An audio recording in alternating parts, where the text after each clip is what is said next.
The Gang Goes to Jail, SG-1 in VR, and Daniel Gets Addicted. All tonight on Chevron Locked.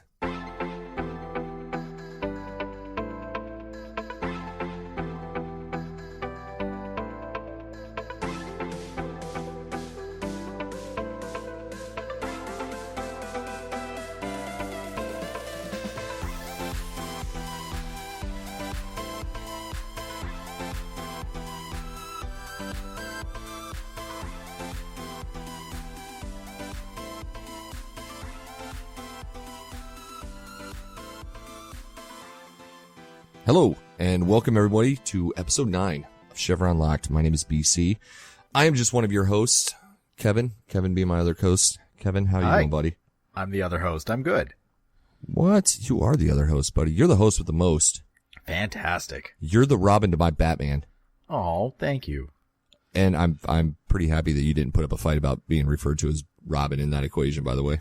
No, honest to God, I feel like I am the best second character ever. Like, I will be there to support anyone that needs it. I have no problem being that. So would you be the Ted Theodore Logan to my Bill S. Esquire? Bill S. Preston, Esquire. Yes, I am your Ted Theodore Logan. Oh, that is fantastic. Actually, yeah, Ted was really the better one of that duo, I think. I was kind of a Ted guy. Yeah. Yeah. You know? Ted, every now and then I throw that out there. About once a year, I'll say something to somebody and I'll be like, they'll be like, oh, how you doing? My name is Aaron, or my name is Bob. And I'm like, I'm Ted Theodore Logan. They're like, it's good to meet you, Ted. And I'm like, really? Like, that is like, I'm dropping you the biggest fucking drop there and you can't get it. But I'm going to have to do that at work despite wearing a name tag. Oh, do it. Oh, I'm going to have one made up. That's even better. Yeah, I do it all the time. I mean, I run a bar, so I'm constantly talking to people, and like sales reps are the best to make up names with, by the way. Oh, yes. Like, especially if it's just some fucking schmuck coming off the street trying to sell you, some new whatever, Oh, yeah. Yeah, I always, typically I go with Ghostbusters because that's my go-to movie, but yeah, Peter Venkman, Egon Spangler, like it's the Peter Venkman people will believe, but when you tell them your name is Egon Spangler, they'll kind of hesitate, they'll draw back a little bit, Oh, they know. Yeah. There's like, really? Egon, huh? And I'm like, what? It's my dog's name. It can be my name. I don't care. My parents were fans. Leave it alone. Yeah. Who cares if I was born before those movies came out? You see, I work with people that are like 18 or 19 years old. Oh, God. And they'll hear me talking about my dog and they're like, oh, what's your dog's name? I'm like, Egon. And they're like, oh, that's such a weird name. Where'd you get that from? I'm like, I'm not going into it with you. Oh, no, don't. You can't. It's a rabbit hole you'll never escape from. No, there's no coming back from that. I don't know. And it's very precious to me, so I get offended by it. Yep. It's like when people tell me that Top Gun's not an amazing movie. Like, you just hit me at the soul, right? Like now I'm in pure defensive mode, and we're going to battle. Yep. Oh boy. Yeah. I don't know. Wow. That's way off subject, isn't it, buddy? Well, we started with the whole, Bill and Ted is better than, what is it? I've lost it. Fucking Marty McBitch. Marty McFly. Yeah. Back to the Future. Yeah. My opinion, it's a better time travel movie, not necessarily a better movie. Your opinion is that the science is more real, is more grounded. The way that they handle it, it really wraps around itself. And I think it actually leads to one of the funniest lines in the movie when they guess their own number from the future. And then the movie circles back to that point. Yeah. It's phenomenal. Absolutely the best way to describe how time travel would work if it were real. Yep.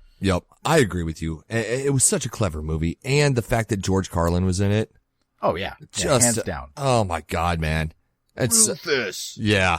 And you're right, man. If they ever get the third one up off the ground and get this shit working. Fingers crossed. Keanu and I'm going to forget Bill's name. No idea. Couldn't tell you. But, they both, have said, hey, this is happening. We're both in this, we're just, the script's getting worked out. But again, I've heard that now for like 3 years. So. Yeah, they keep saying it and I keep getting my hopes up. Just the fact that Keanu is game to do this, I loved John Wick and I haven't seen the new one yet. but I haven't either. Oh, I'm so pumped for it. I really am. Like that version of Keanu, and then Point Break Keanu is like, I love that shit. You know? That's one of my favorite movies. Fucking Johnny Utah. Right, you know, my dog was either going to be named Egon or Johnny Utah. Did you see the remake of Point Break? Fuck no. Good. I was going to say, if you did, you're the only person on Earth. No, man. You're not going to, no. And I didn't see the new Ghostbusters either. Like, you're not going to destroy, like, properties, franchises, and movies that I fucking adore because I know you're going to shit on them. Like, you are lucky, yeah. I did see it, the new Ghostbusters, and it was not spectacular. Yeah. See, and it hurts my heart even more to know that those fucking assholes, and I say that with love, came back and did cameos in that movie. Yeah. Oh, yeah. You know what? I would have had the same problem that I had with Ghostbusters that I would have had when they rebooted Stargate. There's no need to reboot it. It's still a rich earth you can plant seeds and grow something. I agree. It's almost a slap in the face to what came before. To say that we're gonna, certain movies I think or franchises are okay to reboot. Yep. But others aren't. When you've established a very clear universe, you know, there's no reason to rehash that. When there's so much room to grow. They could have done Boston Ghostbusters. They could have done Florida Ghostbusters. They could have done California. Anything like that would have been amazing. One of the early things, and again, this is all rumors, but because Harold Ramis and Dan Aykroyd had been working on the script for Ghostbusters 3 for quite some time. In fact, the video game that we got 7 years ago, that's pretty much the sequel that I think that's the sequel that I categorize as the sequel to Ghostbusters 2, you know? Yeah. But that's what we should have had. Yeah, exactly. So they had been working on the script, and one of the versions that I heard, and again, take it with a grain of salt, was that the movie was going to be starting with the original Ghostbusters, basically shutting down the Ghostbusters, but opening up franchises across the U.S. You know, because Paranormal Activity had been happening. And it's just what you just said, that let's just say that this new movie would have been Ghostbusters Chicago, but it would have been them shutting down, but going to Chicago and helping a new team open up, you know? Absolutely. So you could have had like a passing of the baton scenario. Yep. That's done right. One of my favorite podcasts to listen to is Ghostbusters Resurrection, about the South Florida Ghostbusters, and it's the group that role plays Ghostbusters. Phenomenal. Absolutely phenomenal. Worth a listen. I'm jealous already. Like, cause you know, they got some badass proton packs. They've got a fucking Ecto-1, you know? Oh, yeah. Okay. So yeah, now that we've talked nothing about fucking Stargate. Moving on. Yeah. How have you been this week? You been good? Been pretty good. Been working. It's school vacation week this week, so I've been in trying to sell something. Oh, okay. Yes. I bet. For the listeners that don't follow us on Twitter or anything like that, Kevin has started up a second podcast. Yes. I don't know if you want to talk about that. Yeah. Feel free. Go ahead. Talk. I listened to the first episode. And it was very, very good. It really was. The audio was fantastic. It was good banter, good rapport, between you and I can't remember the other gentleman's name now. Julian. Jules. Yes. Really good rapport between you guys, but yeah, go ahead and talk about that. Yeah, we just started up a weekly podcast called the Nerdy Things Podcast, just to talk about the nerdy things you may or may not have missed during the week, and come up with a different subject each week to kind of zero in on and explore a little bit further. Last week was pilot episodes because it was our pilot episode. And this week we're going to do the Lego franchise because Lego Batman just came out, and I got to see it, and we're going to kind of explore that a little bit more. Well, that and Legos are cool. But Legos are cool. You absolutely. And where might people be able to find you? Everywhere. It's on iTunes, it's on Google, it's on everything. And it was All Things Nerdy, correct? Nerdy Things Podcast. Nerdy Things Podcast. I'm sorry. Yep. I'm sorry. No, I don't know why All Things Nerdy popped in there. That's weird. I think there is a podcast of All Things Nerdy. I think there is. There's a couple of similarly named podcasts, but we were able to get the Nerdy Things Podcast. Because it's cool to be a nerd again. Yeah, you can find us on Twitter at NerdyThingsPod. You can email us at nerdythingspod@gmail.com if you have any questions, and just check us out. Well, I, for one, was a big fan of the first episode, so I will definitely be tuning in, that's for sure.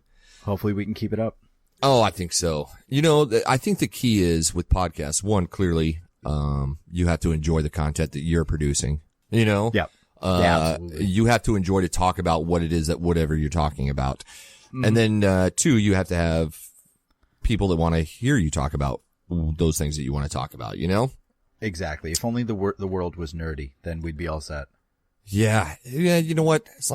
People are ashamed of their nerdiness sometimes. I think it's easier these days to and it seems like this is going to be the third week in a row that I'm going to bring this up, but I'll talk about it again with movies like the Marvel movies. Like it's okay. Like it's cool to like comic book stuff. You know what I'm saying? Yeah, absolutely. So I think people are embracing it. Oh, it's huge. How many people I see walking around my store wearing superhero t-shirts now and Doctor Who sweatshirts and, Legend of Zelda things hanging from their bag. It's awesome. Yeah. I had, this week at work, one of my regulars brought in a poster she found online and she had taken it to a local mom and pop place and got it framed to give to her daughter and, her future son-in-law for a gift. And, she brought it in, cause she wanted to show me cause she knows I'm a great big fucking nerd. And it was this, she's gonna send me the fucking, website when she finds it again, but it's a great little poster. It was all these different fonts, right? But it was stuff to do with sci-fi movies in that sci-fi font, so you had something in there from Star Wars and Star Trek and you had, Doctor Who and Back to the Future. You had all these, right? But she's like, Aaron, I don't get what this one is. What is this? And I was like, oh, that's fucking, Hitchhiker's Guide to the Galaxy. Cause it was a quote about, the meaning of life, what's the meaning of life? And that's 42. 42. Yeah. And, so I got a chance to kind of explain who Douglas Adams was and the Hitchhiker's Guide to the Galaxy and So Long, Thanks for All the Fish, there's just such great stuff there, Yeah. But no, everybody's nerdy these days, man. Everybody gets into it in some form or another, So nerdy is cool. Nerdy is badass, man. Yeah, I haven't been doing a whole lot this week. I got to go out and golf today because it was 65 degrees in Michigan today in February. That shit don't fucking happen. Like ever. So I shook off the golf clubs and went out and golfed just an incredibly horrible round, but in beautiful weather. So it just was amazing. That's awesome. I love that. I absolutely love it. But then we're supposed to get snow this week, so I figure I kind of had to go out because I'm like, well, it's about to get shitty again. Let's do this. Yep, absolutely. You got to take advantage of it. You really do, man. All right. So Stargate. I guess that's why we're here, isn't it? We're like 17 minutes into this thing before any editing happens, and we haven't even talked about Stargate yet. So we should probably do that. Let's give it a shot. Yeah. So tonight, like I said, we're on episode 9. We are looking at, we are full into season 2 at this point. We are, episodes 3, 4, and 5 of season 2. We're looking at Prisoners, The Gamekeeper, and Need.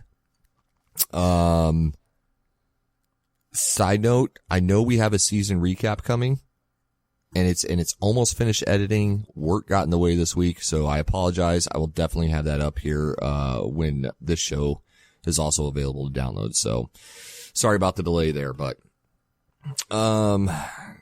Prisoners. Let's talk about Prisoners. Prisoners. You want to talk about Prisoners, Kevin? Sure. Okay. Yeah. Let's hear about it.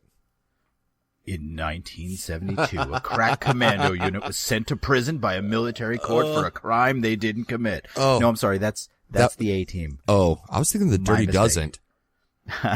But yeah. Well played.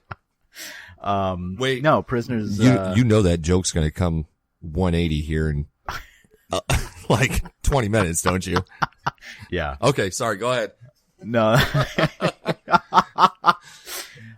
No. So Prisoners is, the gang gets thrown into a prison planet with no escape because they went to another planet and shook hands with some dude who was apparently a bread stealer / murderer. I'm not really clear on that. They get thrown in, and there's no way out except for dying in the incoming vortex. Sam discovers, after befriending the local alchemist, that there is a plant that can power the Stargate. They let her out, and she leaves. And we find out that she is the worst human being ever. Yeah. What do you think of the episode? I thought it was good. I felt like it was a bit of a filler episode because, and again, this is a theme that I'm going to kind of talk about, a little bit throughout the entire run of this show, is that there's certain episodes that are really good, but they don't propel the overall story, right? No. And the problem is that a lot of them at least, could propel the overall story, but we never explore it fully. Yeah. No, it never gets flushed out as much as, no, I agree with you. Absolutely agree with you. I think that, was it Lene, I think is her name? Lene, yep. The woman in this that is the antagonist, who is sweet as pie up until the end when you find out that she's a murderer. I think she could have been a phenomenal bad guy for us to explore a little bit further. I think that we could have come up against her after she had some sort of power base under her, people that she had subjugated or threatened or something, and it would have been fantastic to find out she was behind something that we had come across and had to overcome at some point in the future, and it just fell off, and we never see her again. So that was going to be my first question. Does she show up again? No, or at least not as that actress. Not as that character. Yeah, like I didn't look up in the Stargate Wikipedia if that character shows up again, but I know that this actress does not show up in another episode of Stargate. I think that that's a mistake. That is a mistake, especially when you set up such a villain. Like she really, it's not like she, accidentally killed a guy, like they're setting her up as like the harbinger of death, like the bringer of pain type of thing, Yeah, she is someone that even on a planet, a prison, basically Space Australia, she is able to come up with the most horrifying ideas and keep everyone alive and basically keep these prison gangs under her thumb enough that she controls all of them for nothing. When she gives a guy sight back and he freaks out when he sees her. But it's explained why he freaks out. Oh, absolutely. And he's right to do so. Yeah. And you're right. Like she had that whole colony in fear based on what she did, not what she is doing. Exactly. So that gives you some scope of the evil that she is. Like that's Goa'uld right there. You know what I'm saying? Like that's the level of, intensity that a Goa'uld has. Yeah, absolutely. And I thought we were going to get some of that too when we see her raise her hand and she had that device in her palm. I thought that was leading towards that. Yeah, I did too. And again, I think you're right. I think that this could have propelled the story a whole lot more further could they have spent more time with it and or brought this back up again down the road. Yeah. The overall feeling for me at least was that it was a good episode. Visually, these episodes, they don't bother me, but they don't excite me either, because most of the time we were spent inside of a cave's caverns. That's pretty much all we know of this colony, is that it's basically a cave or this whole place. And then there were things that bothered me, of course. Carter shows her the computer and she instantly just knows how to use it. She's immediately, go ahead. I'm sorry, I don't mean to keep No, you're fine, buddy. I think that's more a testament to her genius, that she recognizes sort of the basic properties of how that system must work with what she already knows to be true of chemical makeup and things like that. I mean, I thought that the way they entered it into the computer was a little silly, but I thought that the fact that she immediately picked up on it spoke to how diabolical and how much of a genius this woman was and how much of a threat she could have been overall. And that's just it though. Like that's the point, is that if she picked up on that computer, like everything you just said, I 120% agree with you, right? Yeah. That's what makes her evil, and that's why she deserves more screen time. That's why she deserves more story. You know? She hacked into the Stargate Command computer. She made everybody think that she was going to set off the self-destruct, and it had nothing to do with it. She made it dial the Stargate to wherever and then erase the gate address from the system by rebooting it. Fucking genius. Yeah. Yep. Nope. I agree with you 110%, man. Just a wasted character, for a lack of better terms. Yes, absolutely. A wasted story, I guess. But going back, yeah, visuals, it's kind of blah, you know, because again, they were in a cave. In a cave or in a weird black room talking to nobody. Yeah. Yeah. We get the idea. And again, even from our standpoint, the viewer standpoint, we're given the idea that she's a super genius when Carter starts talking about cold fusion. And again, Yep. I'm not a fucking super genius, but I know what the fuck cold fusion is. Like, that was good though. That was a good way to introduce, her level. You know, like, what she is good at type of thing. So. Yeah. I mean, as far as visuals go, I did think it was really cool to see Hammond and whatever doucheface the guy next to him was walk through the Stargate when we saw it from the other side. Yeah. So you kind of just watch them disappear as they step in. That was mind-blowing. Okay, so speaking of doucheface, two things here. One, was that was the first time Hammond went through the Stargate then, right? Yes, it was. Okay. Yeah, he made a comment to the fact that, like, the things I'll do for this team, and then he stepped through after closing his eyes. Yeah. Great. I love him. He is such a great character, and I'm you know what? I'm gonna leave it at that. No, I agree with you. But doucheface, man, I like that character. I like that character because that, I know, just the fact that we're calling him doucheface.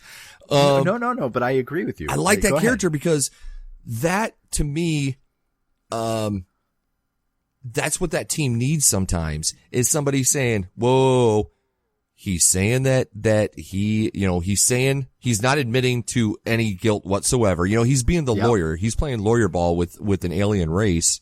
And I think sometimes that character works as that,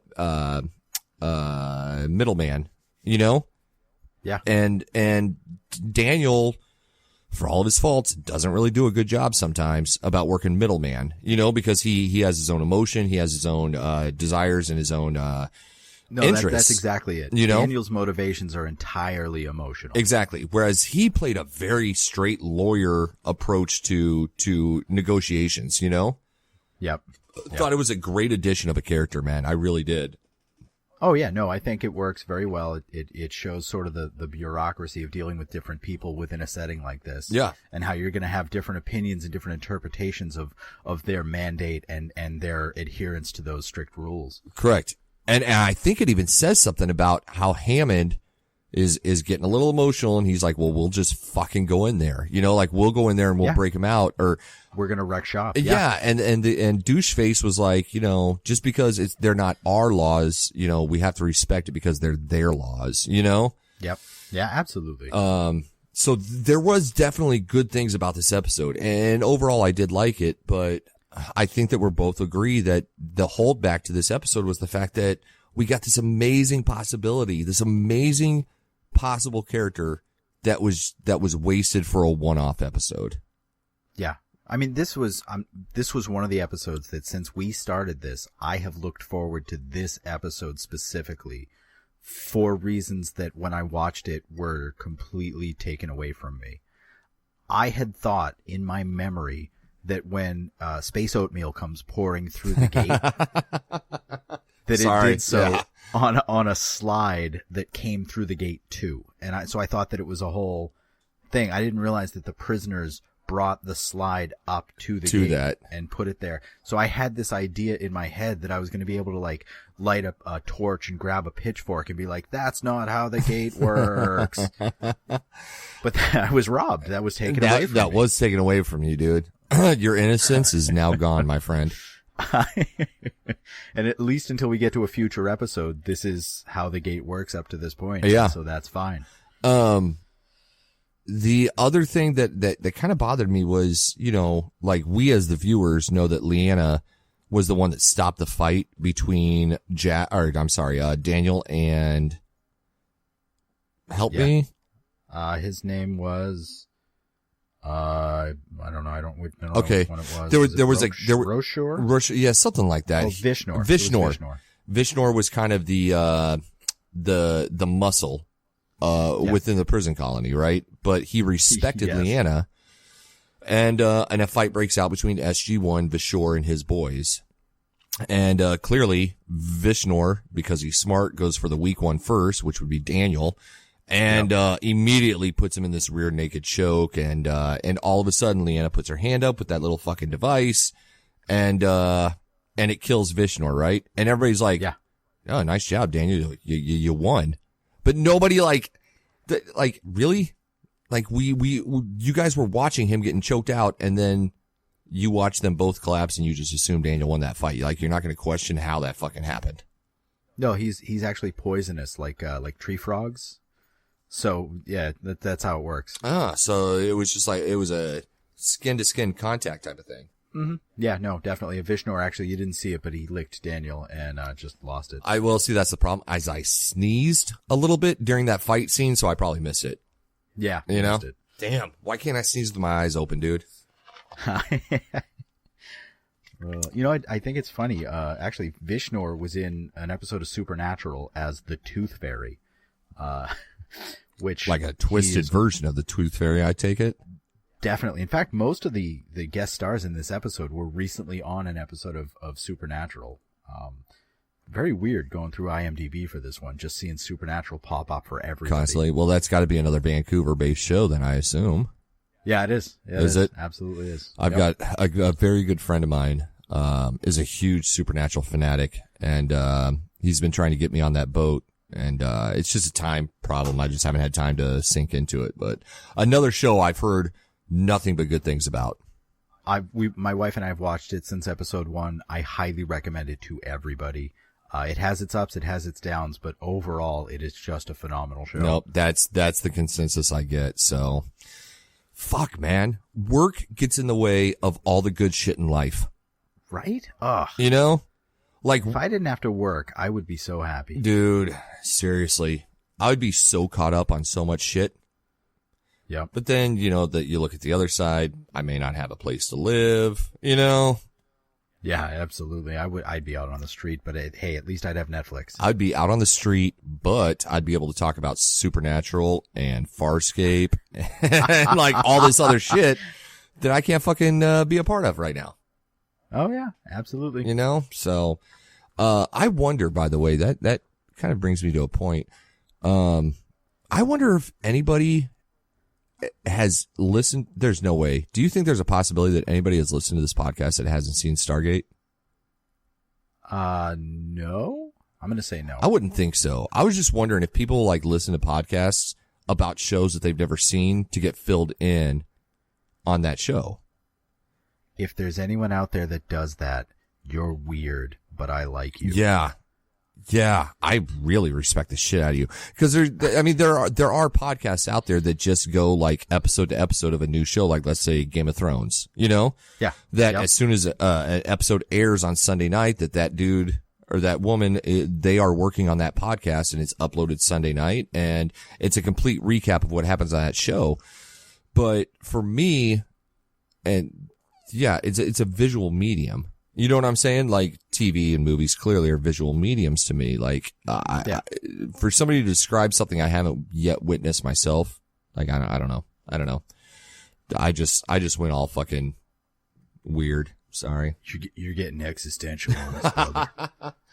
I'm not, and I'm sober. I can't get like that sober, you know? Fuck. I gotta wait till I get a few drinks in me later on tonight before I start going that route, you know? All right, we're going to have a drunk episode at some point. Oh, fucking A, dude. That's yeah, it's going to be like the last episode or we'll do it when we finish SG-1 or something. Yeah. Oh, you better be ready, man, cuz I start getting into that 151 boy. Oh boy. It's over. It's going to be one of those episodes where we're going to get really drunk, we're going to talk about some Stargate and some random fucking shit, and then I'm going to wake up that next day going, "The fuck did I fucking put out in the world?" You know, I'm gonna have to fucking. I already edit it. Yeah, I'm gonna have to re-listen to the whole thing and be like, "Oh my god, I can't take that shit back." you know? It's out there. It's out there now. Okay, so Prisoners, I think we both agree, it was a pretty good episode, but could have been a hell of a lot better. Fair? Yeah. Fair. All right. I think that's a fair statement. So let's move on to The Gamekeeper, episode 4 of season 2. Why don't you go you know what? You do a really good job of the synopsis. I'm going to let you keep going. You know what? I should have screwed it up the first time you asked me. You really should. Okay, for all of you young people that are listening right now, if you ever get a job, right? You never, and Kevin, correct me if I'm wrong here, you never show somebody that you know more than you do, because they're going to lean on you to do that all the time. Yep. And it's not just with a job. When you get a significant other, when you do the laundry, you throw a red sock in the first thing you do. You're going to ruin some clothes, but in the long run, you're going to make out really well. You're going to be so much better in the long run. Yeah, it totally works. Or you know what? If we have any women listeners, you know, and this is going to sound sexist, but if you go to cook him dinner once, but you don't want to fucking cook, just fuck that shit up. Just pour an entire thing of salt into whatever the fuck you're cooking, and he's not going to ask you to cook him dinner ever again. You know? Yep, that's exactly it. Yeah. So anyway, get on with it, Kevin. All right. So the gang finds a beautiful, lush garden, and they open the door to the only building around, and they find a bunch of people just fucking zoning out in some weird pod thing. And then they lean in too close, and I've seen enough hentai to know where this is going. And they all wind up in some sort of weird shared dream state thing where Daniel and Sam are in Daniel's memories, and Teal'c and Jack are in Jack's memories, and they're reliving the day until they realize that they're just some weird reality show thing to keep the residents there entertained. And then Howlin' Mad Murdoch starts yelling at them, and they bust out, or do they? And then they do, maybe. And you find out that he's a jerk. He's been keeping everybody locked up for 1,000 years so he can tend garden, because he's been telling them that the world has gone to shit. Yeah. Yeah. So we could call this Stargate SG-1 Groundhog Day episode? Yes. Or I actually have in my notes Call of Duty SG-1 now with the Kowalski DLC. Fucking Kowalski DLC. Yeah. Yeah, you don't get that with the initial purchase. No, that's another $29.99. Yeah. Yeah, I don't know, man. The episode starts and I'm like, oh, I remember this. This is just like Groundhog's Day, where they just keep reliving the same moment over and over again with the keeper. I guess that's what his name is. Yeah, like the gamekeeper. Yeah. Howlin' Mad Murdoch. Fuck, man. Look, I love this guy. Every time he guests in something, you know. Barkley was my favorite character in The Next Generation. See, I wanted to fucking punch Barkley right in the goddamn neck. Oh, every time I saw him, but he's still my favorite, especially after watching Voyager. He was also phenomenal in Star Trek Voyager. Oh, see, I didn't like him. I didn't like him at all. And the problem with me, at least, one, I didn't like the character of Barkley. I didn't like this whole timid, insecure, fucking, hollow addict character. I didn't get into that at all. But the problem is that he is so iconic as Murdoch to me. Yep. That it throws me out of anything I see with him in it, you know? Oh, I know. I grew up on A-Team, so I'm right there with you. Yeah. It's just, I think it's a good thing though. You know what? I like the fact that I know him from the A-Team, you know, and I hope that he does too. I hope that he enjoys people recognizing him from that pivotal role, even though he has been in so much more and he's done so much more work. Like you said, he was in Next Generation. He was, you think was he bigger on Voyager or was he bigger on Next Generation? Maybe about the same. He had about the same screen time. He did have about the same screen time. I think he was more pivotal in the overall plot of Voyager. I agree. Than he was in the original. I agree. Or the Next Generation, rather. Yeah, no, I 100% agree with you.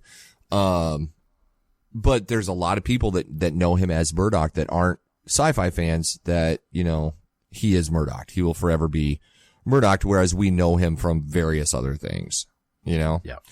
So, yeah, but, so we get the whole Groundhog Day thing where Jack and Teal'c are reliving a memory of Jack's, in a mission in East Germany where, he failed to, I don't know if he failed to save his captain or if his captain died, but, so they go ahead and roll with it at first, right? Where they try to recreate the exact fucking thing that happened.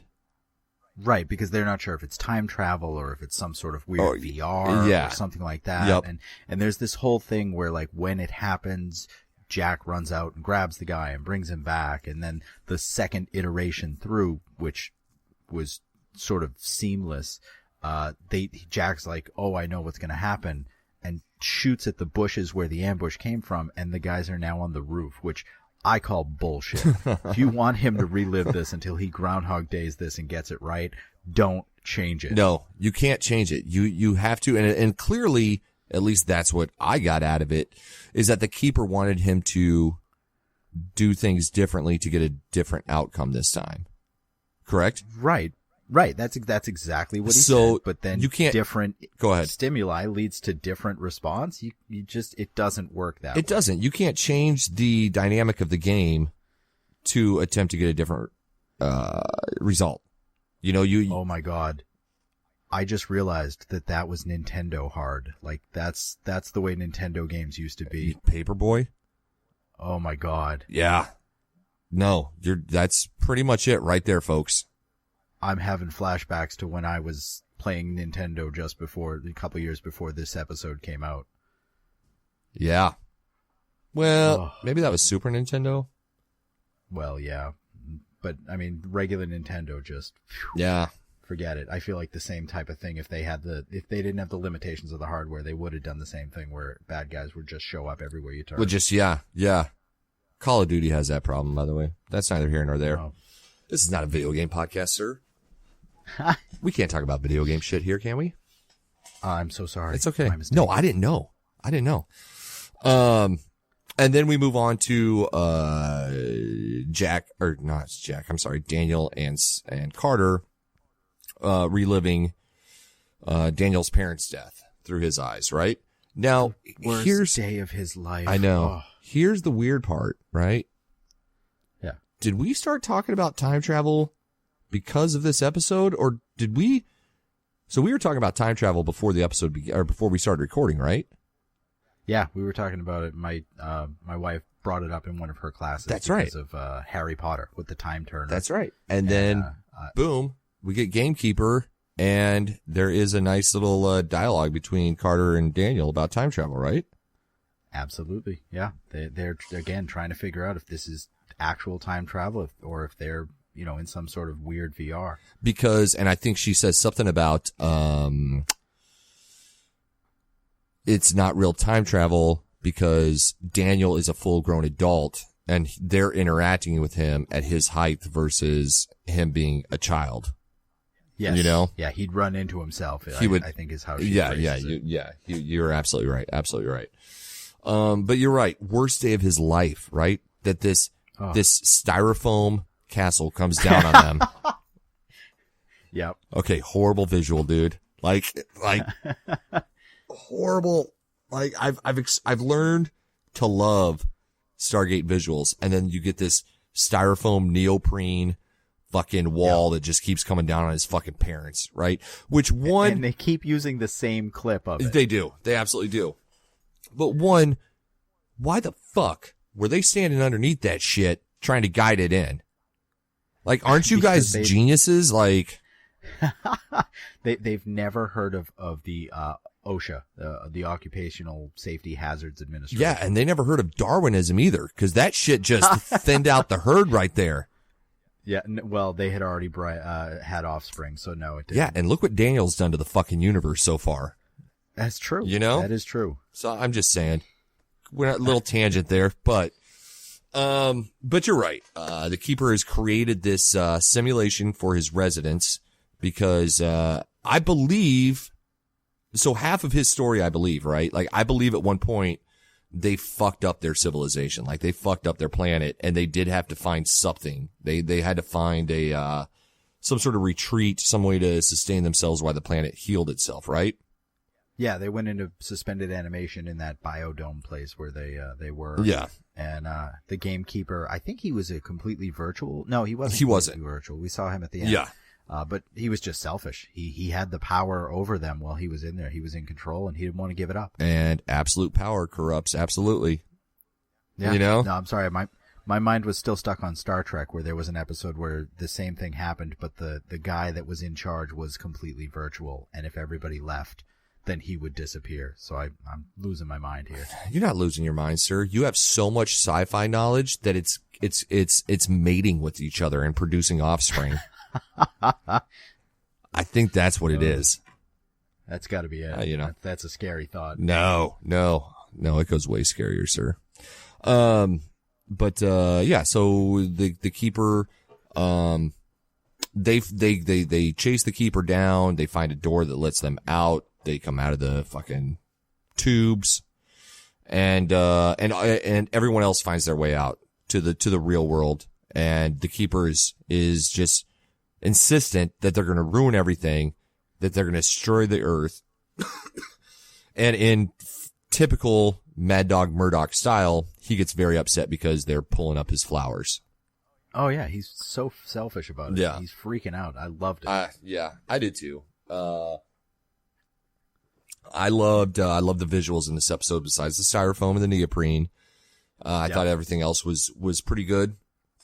The only thing that I thought was a little cheesy, and maybe because I understand why they did it for plot.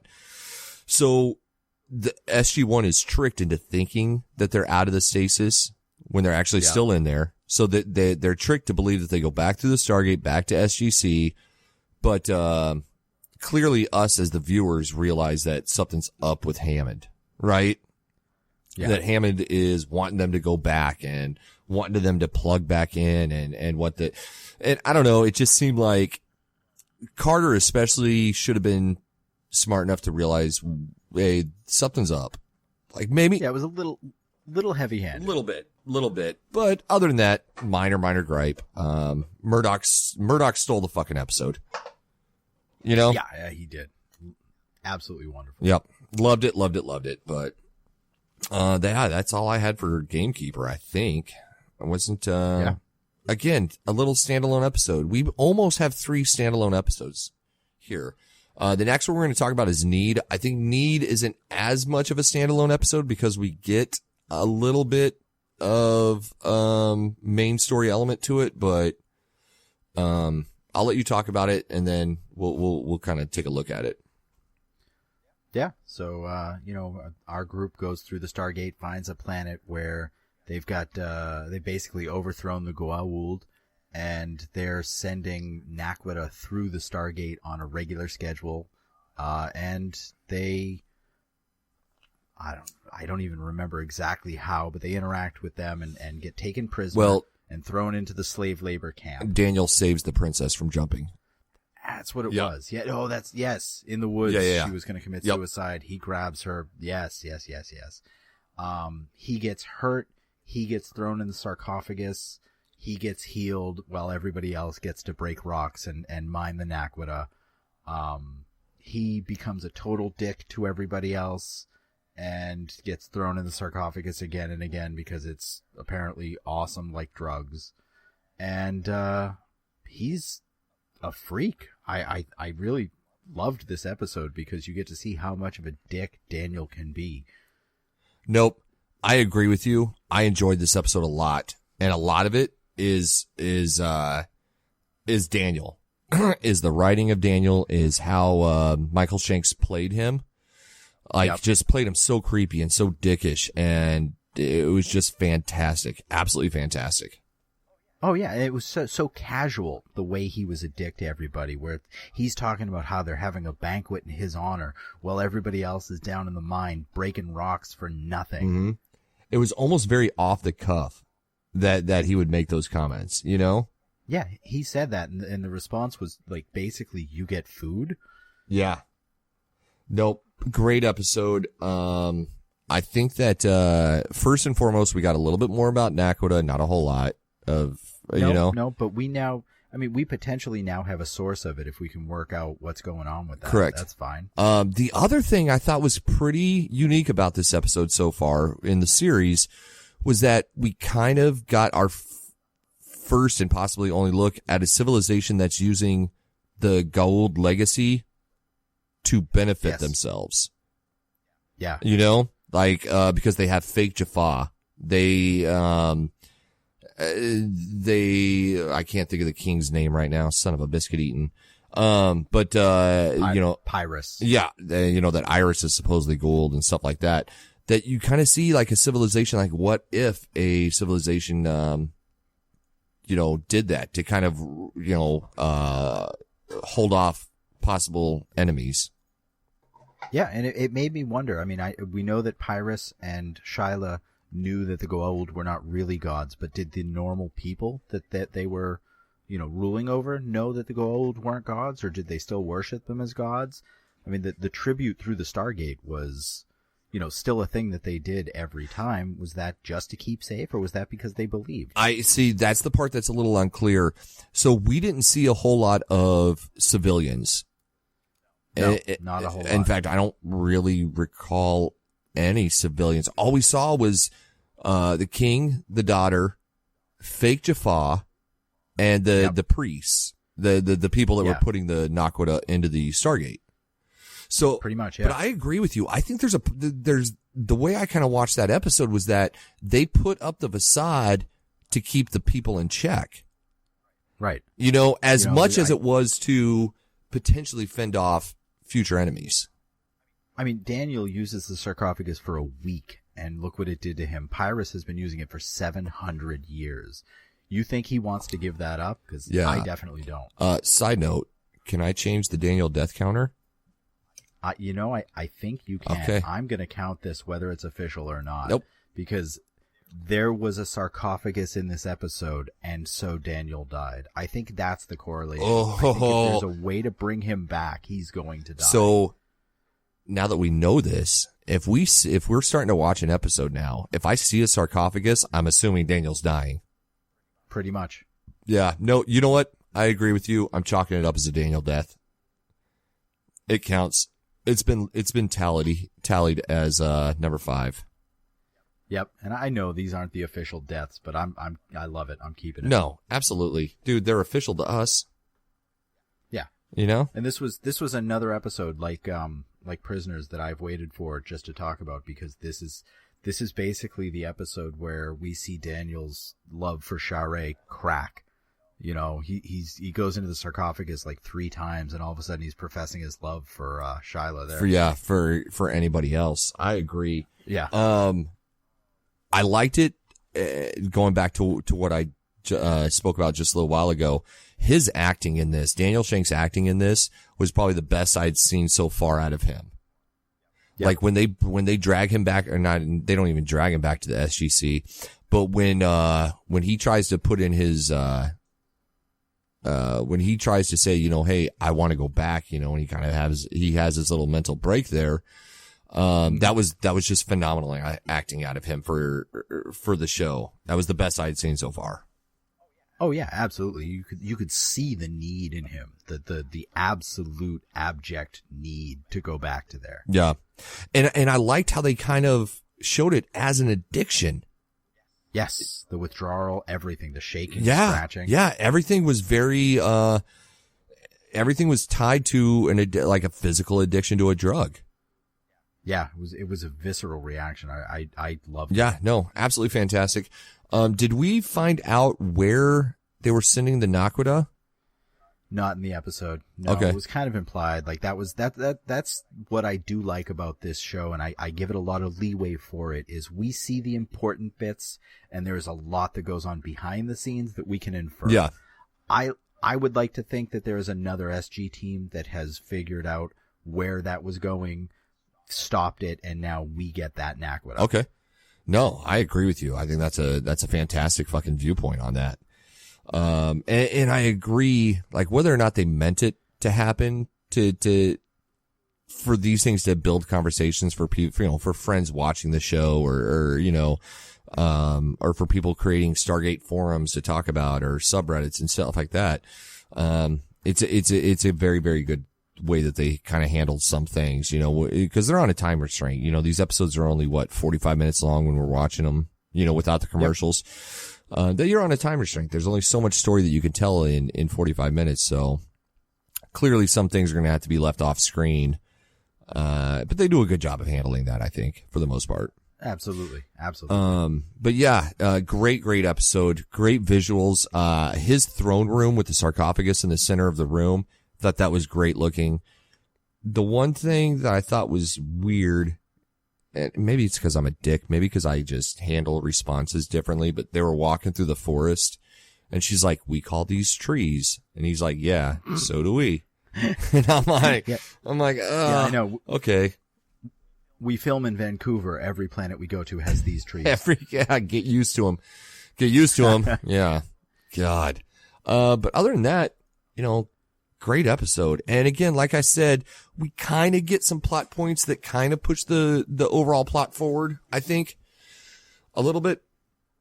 Yeah. I mean, it shows that there's life after Goa'uld. Yeah. That's, I think, the takeaway from it. Yep. And once again, the SG-1 has, pretty much uprooted an entire civilization. You know? Turned it on its head and said, hey, don't worry. You're going to be better after this. They may not be directly responsible, but I think it's suspicious that they show up and then, Pyrus dies in that time. Yeah. Nope. Absolutely. That's really bad timing. I mean, we don't know how long, I'm assuming just a month or so, but we don't know how long went by between Daniel leaving that planet and him coming back completely like out of the addiction. Yeah. You know? So, yeah, we didn't get one of those nice little 3 months later, you know, footers at the bottom of the screen, but, any other notes about that episode or anything you want to talk about? No. Okay. That's all I got. What was your overall feeling about those 3 episodes? One you really liked? Yeah, I really liked, Jesus, I don't know. I liked all 3 of them. I really did. I think they all had their high points. I like the way that we can dial the gate in Prisoners. I liked Dwight Schultz in Gamekeeper. And, I gotta give props to every time Daniel dies and uses the sarcophagus. High five. I think all 3 of those episodes were spectacular. Yeah. I watched, I had to rewatch Gamekeeper and Need Saturday night because I started watching them Friday night, but I was super fucking tired, right? So I'm laying there and, Gamekeeper starts, right? And you get the credits rolling and I was about to fall asleep, dude. And everybody's names is coming up on screen, you know, like all the guest appearances are coming up at the screen right when the episode starts. And I'm like, holy shit, Dwight Schrute from The Office is in this episode? Oh God, go take a nap. I was like, yeah, I'm done. I gotta go to bed. Like, fuck. Dude, that would have only made that episode better. If Dwight Schrute would have been in charge of the virtual reality of that episode. Bears eat beets. There's Bears beets. Battlestar Galactica. Anyway, go watch The Office. It's fucking funny. I agree with you, man. I thought we got, pretty good high points from all of them. And I agree about the Cold Fusion, charging the Stargate and Prisoners, Murdoch and Gamekeeper. And, I really liked episode 5, I think the best. I really liked Need the best. I just thought the overall story, was a little bit stronger. And again, Michael Shank's performance is, Daniel doing the withdrawals was, fantastic. So, we've gotten a few Daniel centric episodes, but this was by far the best so far, I think. Yeah. So, there was, a couple of, Jack centric episodes that I really liked. So, I think we're missing I want a good Carter centric episode, you know? Yeah. But I'm trying to think, I'm sure we get one. Oh, I'm sure of it. So, so next week, the week that I was thinking was last week, we get Thor's Chariot, Message in a Bottle, and Family. And again, yes, said it last week, I'm really fucking pumped for that. Yep. That's going to be a great just the fact that the word Thor is in any fucking episode, you have my attention. Yeah, I'm in. I'm taking my pants off. I'm in for the run, you know? Yeah, I want to say thanks again for all the listens, all the downloads. It's really awesome to see this thing grow. And just want to say again, a big, shout out to, a couple of the other different, Stargate podcasts out there. Atlantis TV has been a big one for us. They've shouted us out a few times. They've got a great following. And of course, always Gatecast. Thanks again. I always appreciate it. So, any, last words from you, Mr. Kevin? No, just want to make sure everybody knows that links to our Facebook, Twitter, and YouTube are in the show notes and on chevronlock.com. And, rate us on iTunes and tell a friend. Always. Thanks again for the listens. You guys have a good night. Good night.